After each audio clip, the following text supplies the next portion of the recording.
రంగంపేట మండలం సుభద్రంపేటలో బడుగు బలహీన వర్గాల ఆశాజ్యోతి మాజీ ఎమ్మెల్యే వంగవీటి మోహనరంగ వర్ధంతి సందర్భంగా వంగవీటి మోహనరంగ విగ్రహ ఆవిష్కరణ కార్యక్రమంలో పాల్గొన్న అనపర్తి నియోజకవర్గం శాసనసభ్యులు నల్లమిల్లి రామకృష్ణారెడ్డి, మాజీ ఎమ్మెల్యే వంగవీటి రాధాకృష్ణ, రాజనగరం నియోజకవర్గం శాసనసభ్యులు బత్తుల బలరామకృష్ణ, కాకినాడ జిల్లా జనసేన పార్టీ అధ్యక్షులు డీసీసీబీ చైర్మన్ తుమ్మల రామస్వామి.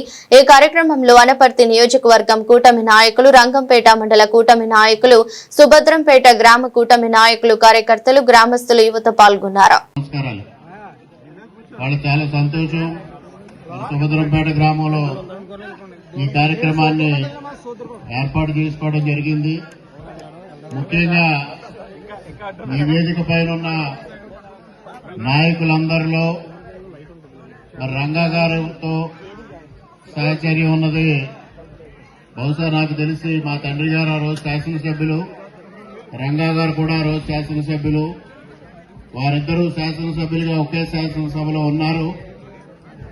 ఆ గౌరవంతోనే గతంలో కాండ్రేగుల గ్రామంలో విగ్రహం ఏర్పాటు చేసినప్పుడు కానీ, ఈ రోజు ఇక్కడ ఏర్పాటు చేసినప్పుడు కానీ ఈ కార్యక్రమాలకి మరి మన నియోజకవర్గంలో జరుగుతున్న కార్యక్రమాలకు హాజరు కావడం జరిగింది. మరి ఈ రోజు మొన్న నేను హైదరాబాద్ లో ఉండడం జరిగింది. మరి ఎవరైతే ఆహ్వానం చెప్పడానికి వచ్చినప్పుడు కూడా ఈ రోజు కూడా నేను ఇక్కడ అవకాశం ఉండకపోవచ్చు, నేను ఉండలేను, ఉంటే వస్తాను అని వారికి ఆ రోజే తెలియజెప్పడం జరిగింది. అయినప్పటికీ ఇవాళ ప్రత్యేకమైన రోజు వారి 37వ వర్ధంతి. ఆ వర్ధంతి కార్యక్రమం సందర్భంగా ఇక్కడ విగ్రహం ఏర్పాటు చేస్తున్న నేపథ్యంలో తప్పనిసరిగా ఈ కార్యక్రమానికి హాజరు కావాలనే ఉద్దేశంతో రాత్రి నేను రావడం కూడా జరిగింది. మరి వచ్చినప్పటికీ కూడా ఇక్కడ ఒకంత ఇబ్బందికరమైన పరిస్థితి ఏర్పడింది. నిర్వాహకుల లోపం అవనివ్వండి, వేరే లోపాలు అవనివ్వండి. మరి ఇక్కడ దివంగత నేతకి నివాళులు అర్పించేటప్పుడు ముఖ్యంగా రాజకీయాలకు అతీతంగా, పార్టీలకు అతీతంగా, విభేదాలకు అతీతంగా అందరూ గౌరవించాల్సిన అవసరం ఉంటుంది. ఏ నేత అయినా సరే, ఏ నేత అయినా దివంగత నేతలను గౌరవించడం మన సాంప్రదాయం. భారతీయ సంస్కృతిలో, భారతీయ సనాతన ధర్మంలో ఒక ముఖ్యమైన విషయం. అటువంటి దానికి కొంతమంది తిలోదకాలు ఇచ్చిన పరిస్థితులు కూడా మనం గతంలో గమనించాం. ఆ విధమైన పరిస్థితులు, ఆ విధమైన విషయాలు పునరావృతం కాకూడదనే ఉద్దేశంతోనే నాకు ఇవాళ వీలు కాని పరిస్థితి ఉన్నప్పటికీ కూడా వీలు చేసుకుని కార్యక్రమానికి హాజరు కావడం జరిగిందనేది ఈ సందర్భంగా మీ అందరికీ తెలియజేసుకుంటా ఉన్నా. ముఖ్యంగా ఈ నియోజకవర్గంలో గతంలో ఏదైతే దివంగత నేతలకి కొంత అన్యాయం జరిగిన పరిస్థితులు కూడా అందరికీ తెలిసిన విషయమే. అటువంటి ఎవరి దృష్టిలోని, ఎవరి విషయంలోని కూడా అటువంటి పొరపాట్లు జరగకూడదనేది నా ప్రధాన ఉద్దేశంగా ఇవాళ నేను భావిస్తూ ఈ కార్యక్రమానికి రావడం జరిగిందనేది కూడా మీ అందరికీ తెలియజేస్తా ఉన్నా. ముఖ్యంగా రంగా గారి గురించి మనం మాట్లాడుకోవాల్సి వస్తే ఆయన శాసనసభ్యులుగా కానీ, ప్రజా జీవితంలో కానీ ఉన్నది అతి తక్కువ కాలం అయినప్పటికీ ఆంధ్రప్రదేశ్ ప్రజల మనసుల్లో చిరస్థాయిగా ఉండిపోవడం అనేది ఒక అపూర్వమైన విషయాన్ని కూడా ఈ సందర్భంగా తెలియజేస్తా ఉన్నా. సాధారణంగా సుదీర్ఘకాలం ఒక నాయకుడు ఉన్నప్పుడు మాత్రమే ప్రజల మనసుల్లో ఒక చెరగని ముద్ర వేయడం అనేది సాధ్యపడే విషయం.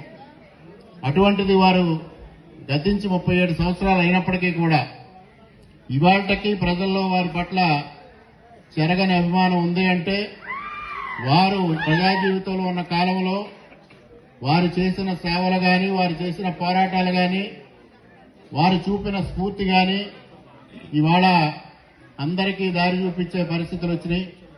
అందువల్ల ప్రతి ఒక్కరూ కూడా అటువంటి మహనీయుని స్ఫూర్తిగా తీసుకుని వారి బాటలో నడవాలని ఈ సందర్భంగా సవినయంగా కోరుకుంటూ ఈ కార్యక్రమంలో పాల్గొన్న అందరికీ మరొక మారు హృదయపూర్వకంగా కృతజ్ఞతలు తెలియజేసుకుంటూ మరి నిర్వాహకులు యువకులైనప్పటికీ కూడా అత్యంత ప్రతిష్టాత్మకంగా ఈ కార్యక్రమాన్ని చేపట్టి వారి కార్యక్రమాన్ని దిగ్విజయంగా పూర్తి చేసినందుకు వారిని మనస్ఫూర్తిగా అభినందనలు తెలియజేసుకుంటూ సెలవు తీసుకుంటున్నా. జై హింద్. అధిగమించి మీ అందరి మీద అభిమానంతో అన్ని అధిగమించి ఈ కార్యక్రమం చేసిన స్థానిక శాసనసభ్యులు రామకృష్ణారెడ్డి గారికి, ఇక్కడ విచ్చేసిన రంగా గారి అభిమానులందరికీ పేరు పేరున హృదయపూర్వక నమస్కారం తెలియజేసుకుంటూ, ఇవాళ రంగా గారి వర్ధంతి సందర్భంగా ఇక్కడ ఇంత చక్కటి విగ్రహం ఏర్పాటు చేశారు. ఇవాళ ఏర్పాటు చేసిన వాళ్ళు కనీసం పుట్టను కూడా పుట్టలేదు రంగా గారు మరణించిన నాటికి. కానీ వాళ్ళ తల్లిదండ్రులు ఒక నాయకుడు ప్రజల తరపున పోరాడితే ఎలాగుంటుందో చాటి చెప్పారు. కాబట్టి 3.5 దశాబ్దాల తర్వాత కూడా ప్రతి ఒక్కళ్ళు ఆయన గుండెల్లో పెట్టి చూసుకుంటున్నారు. కాబట్టి ఇవాళ ఈ విగ్రహం ఏర్పాటు చేశారు. ఆనాటి రంగా గారితో కలిసిన నడిచిన తరాల నుంచి ఈనాటి యువతరం వరకు వాళ్ళందరికీ ప్రతి ఒక్కరికి ధన్యవాదాలు తెలియజేసుకుంటా ఉన్నాను. అందరూ కులం గురించి మాట్లాడుతూ ఉన్నారు. మీరు పెట్టిన బ్యానర్లోనే ఉంది, బడుగు బలహీన వర్గాల ఆశాజ్యోతి ఎవరని చెప్పంటే